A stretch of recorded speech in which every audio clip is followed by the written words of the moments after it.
let's give a nice warm welcome to Kelly Brigman.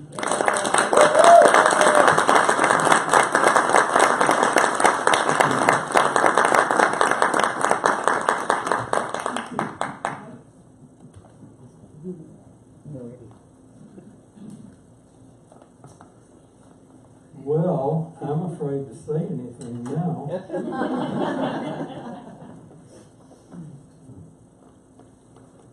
I can only lower expectations from here on. Thank you, Cindy. And thank all of you for being here today and for allowing me to do this. As I was thinking about what to say, I realized it was 51 years ago that I became a minister. And I left ministry with no regrets, but it's always been part of me. It's one of the things that lives in here, and once in a while I like to do this. So anyway, I'm Kelly Brigman. I'm one of you, and I'm glad to be here. And I thank all of you for being here today. And once in a while I puddle, by the way. Today in the church calendar is the first Sunday in Advent. And I'm a conventional person, and I'm used to celebrating Advent. And you can reduce Advent to a story about a star in the east and a manger in Bethlehem. Or we can realize that that star in the east lets us know that God is always coming into the world. And the manger in Bethlehem lets us know that God will always come into us if we allow it. So, happy Advent. However you deal with the Christmas season, I think it brings out the very best in all of us. It brings out our generosity, our longing nature, our loving nature, and our longing for peace in the world. But overall, it's a time of hope. So let us celebrate today that God is always coming into the world and always coming into us. Now I'm going to begin by reading Matthew 22:37 through 40. You shall love the Lord your God with all your heart, with all your mind, and with all your soul. This is the first and great commandment, Matthew tells us. And the second is like it. You shall love your neighbor as yourself. And on these two commandments hang all the law and the prophets. This is what I call a mega commandment. It's like the golden rule. It's a simple little phrase, and it means a million different things. In this passage, Matthew is telling us what he considers the most important things in life. And these to him are the core values of the faith. That's what it's all about. But he's also teaching us about the resources that we have for dealing with this and for creating our lives.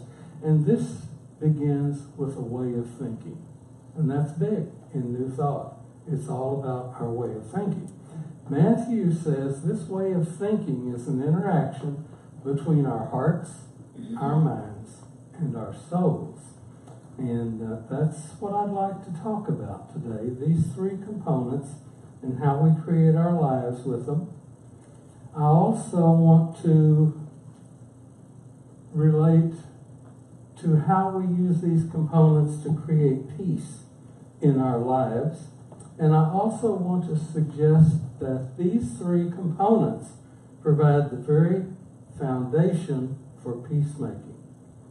And then I think the main thing I want to tell you is that who we are is far more important to peacemaking than anything we can ever learn or do.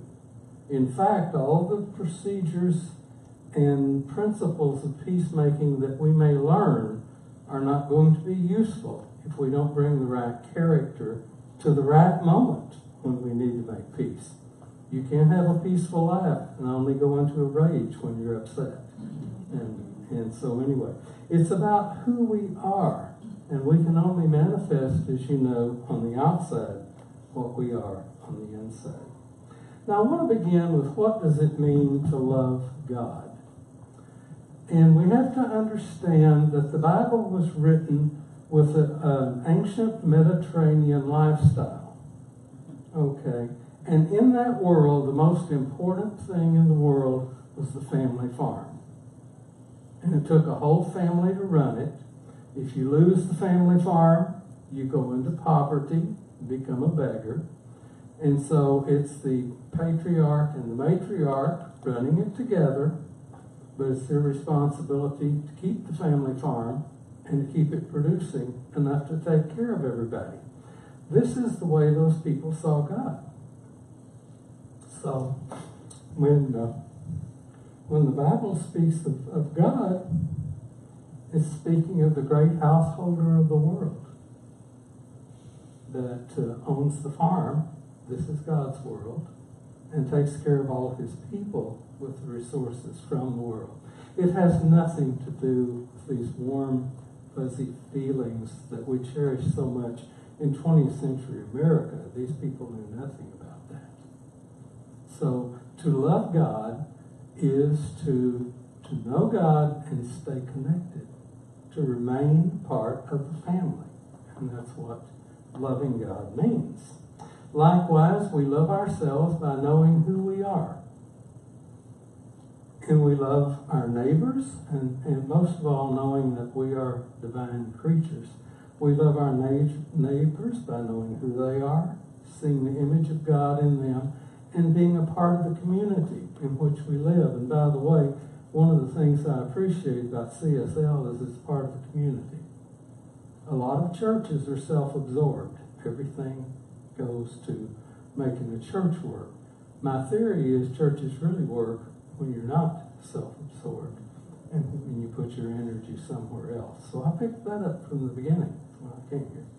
Now Matthew gives us the three characteristics with which we create our lives. I'm going to be very practical about this and try to move quickly.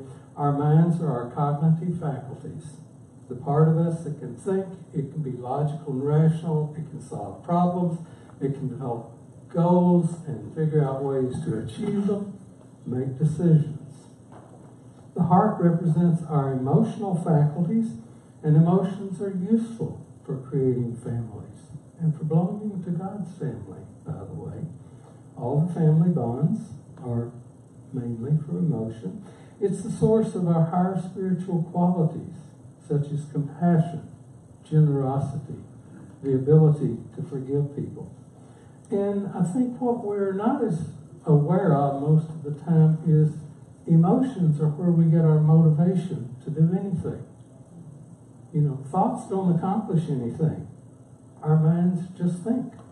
And most of our thoughts ramble around in our heads, except for mine, and they tend to fall out of my mouth. But anyway, we need emotion combined with those if we ever are able to accomplish anything. So it's the interaction, and by the way, emotions don't tend to be very logical and rational. And alone, you know, they run us right over a cliff. And so it's the interaction of the mind and heart with which we create reasonable lives.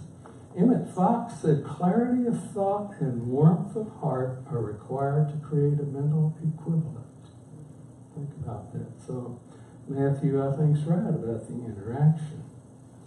We like to think that we have our own minds and we make our own decisions, and but you know, that's not always the case. We're products of our culture, and we're socialized by our culture, and we're taught what to think and how to feel and what to do. And we come by that just automatically. It's ingrained in us unless we do something to overcome it. Now, I call this the social construction of meaning. And we have to realize that we're not free unless we overcome some of the social construction of meaning. And our culture puts a lot of emphasis on feelings. And we are, as a result of that, I think we're over-functioning. I know we're way over-functioning at the feeling level as a society, and we're under-functioning at the thinking level of society.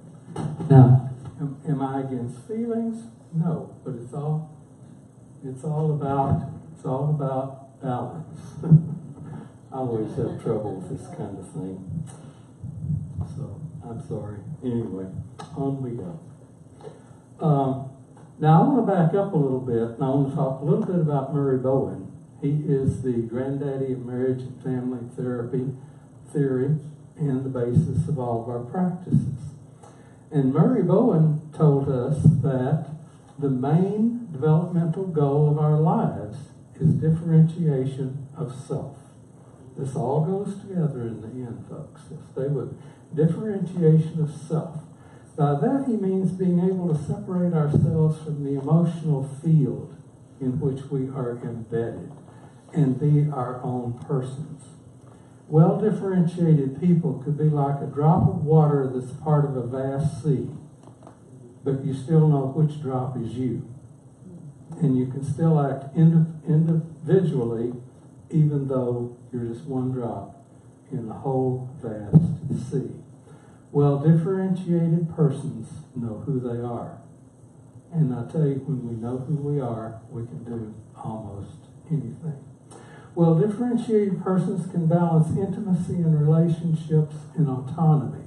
And listen to this carefully, because they can be close and loving without feeling controlled or dominated by others or the circumstances of life.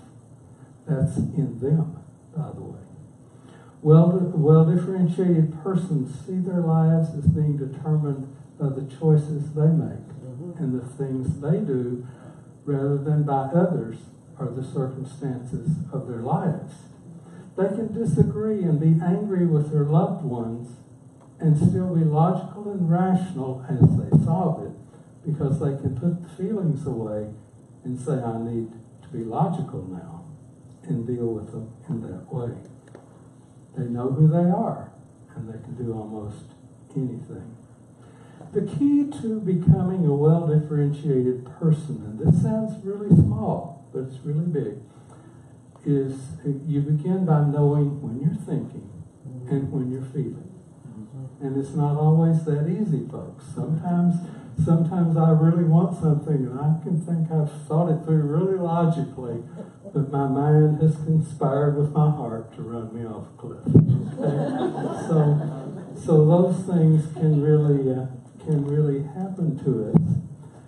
But always to know the difference in thoughts and feelings. And here's something else. And if you could take one thing out of this sermon today, or let's say if you take 10 things, I want this to be one of them. According to Bowen, thoughts should always be in the executive position in our lives. Bowen says your thoughts should always be in charge of your life, no matter what the Hallmark Channel says. I always think of this line, oh, you've got to follow your heart. And I say, Bowen wouldn't be so sure about that if it's heart alone. Anyway, I'm going to summarize this part in the words of Bowen. The basic level of differentiation of self is manifested in the degree to which an individual manages across life to keep thinking and emotional systems separated.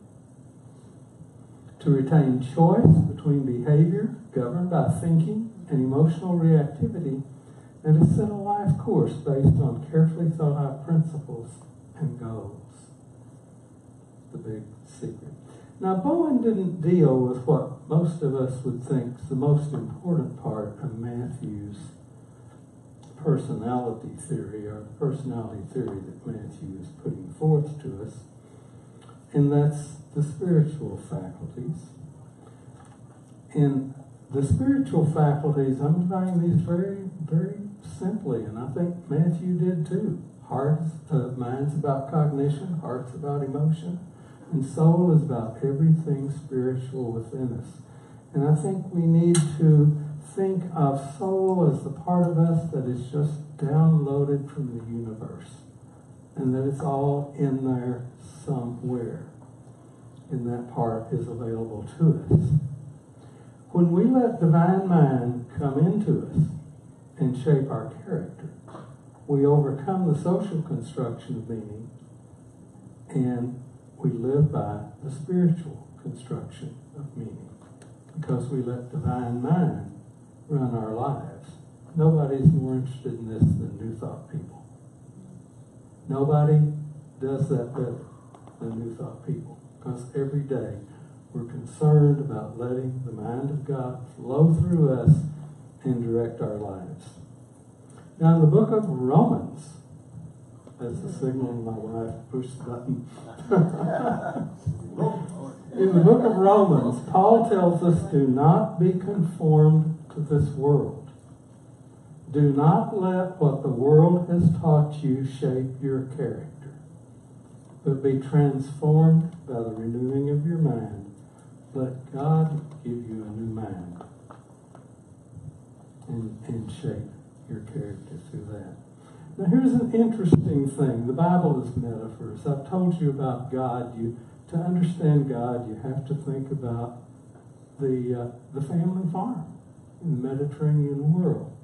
To understand this verse of Paul's, we have to understand the metaphor he's using in there, and the word he used is metamorphosthi.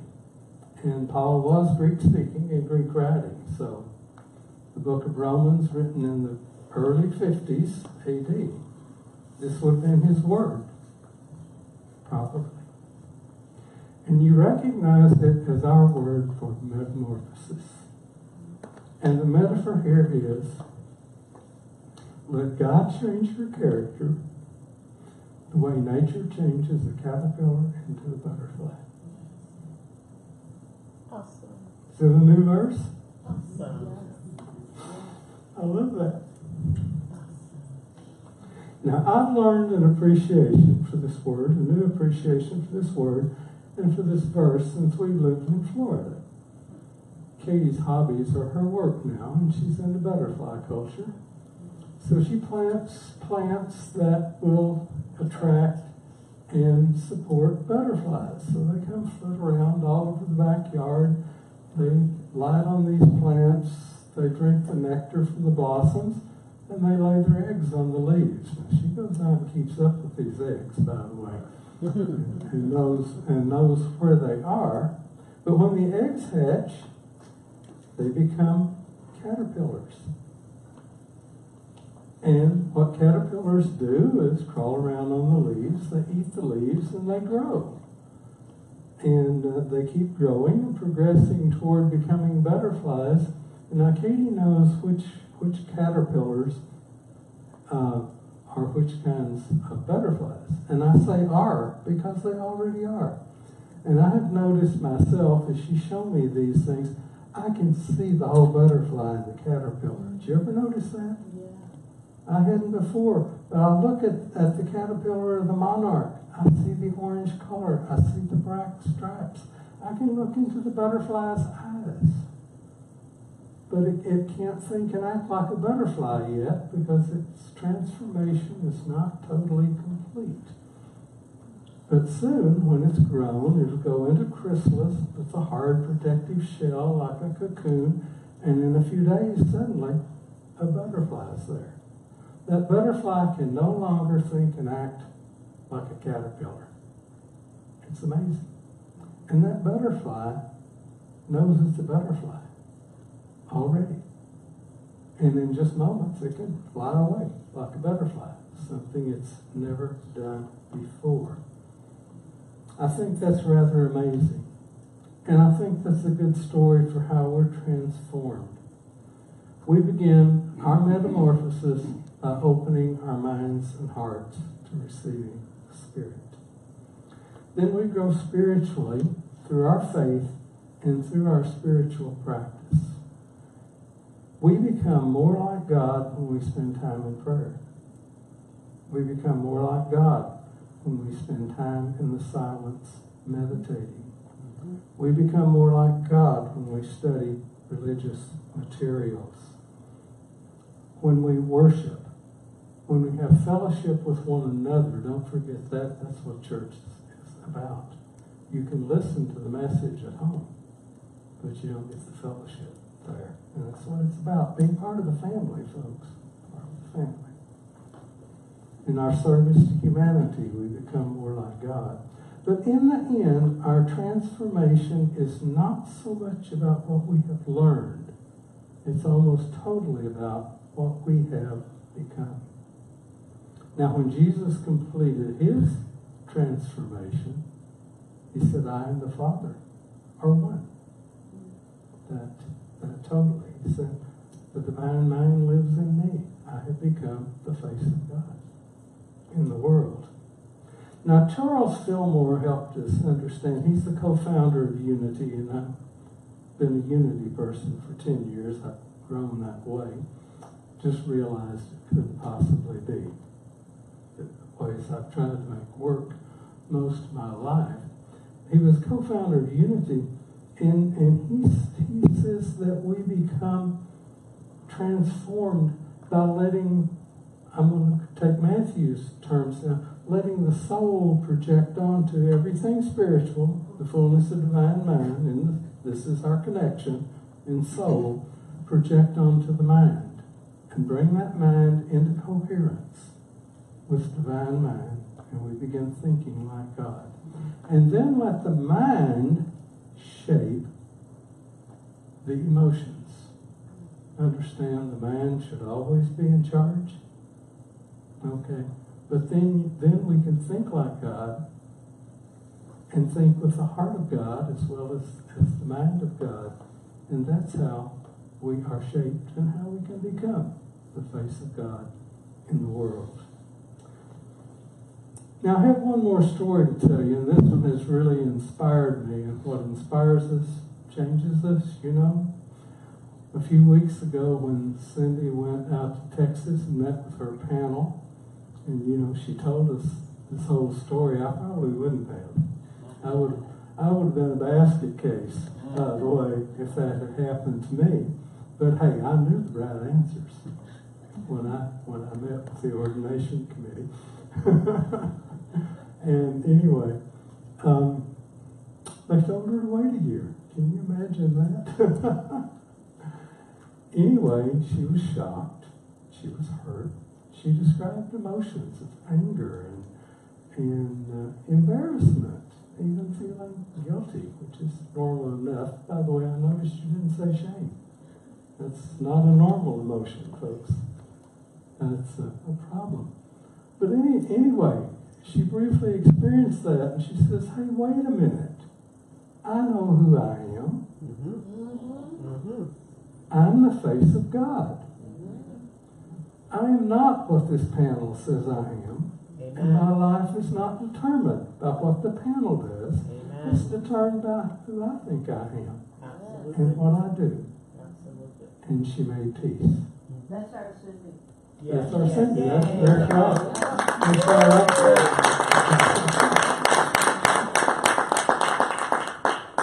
Now, I don't think she was thinking about the principles of peacemaking when that happened. Probably not. Because you see, that was an expression of character. That had to be who she was. By the way, when we make those little decisions in the gap and we don't have time to think about them, guess where they come from? Character. Character comes just in a knee-jerk. It's always in there. So it was character. And I'll tell you what happened there. This is somebody who's done her spiritual practice, by the way, and it shows. And it inspired me. Anyway, the soul projected onto the mind, and her mind said, hey, wait a minute, I know who I am. Okay? And then the mind on her emotions, and she created peace. That's what the model is all about. And changed my life. A lot of things have happened here that have changed who I am. I'm going to end today, aren't you glad? with a little poem. I was working on this one day. I'm not a poet, just a simple little poet. And this thing just hit me. and I scribbled it on the back of a piece of paper. I decided I should include it here because while I hope I've been informed by Divine Mind as I made this one is just Divine Mind that ran out my fingers that morning, so I'm passing it along. I finally decided it was Spirit's message to you, so I'll give it to you. I also thought maybe Spirit just laughing at me, saying you work dozens of hours to do that, and I can create this in the blink of one eye. And there it is. I've always said, I think my ideas, when I do a lesson, I think my ideas come from Spirit, but Spirit leaves all the work to me. And as much as it is, this one was different. So here it is. I called it the Peace Poem, which is not very creative. It said, I searched the world for peace. I searched the fields and valleys, the farms and factories, the towns and cities, families and friends. Peace was nowhere to be found. Then I cried, oh God, there's no peace on earth. And God said, look within yourself, my child. So I looked within, and there, to my surprise, I found peace within my heart and mind and soul. Then I went back to the fields and valleys, the farms and factories, the towns and cities, families and friends. And there was peace everywhere. Enough for me, and plenty to share. So I said, oh God, let me be an instrument of your peace. Amen. Thank you.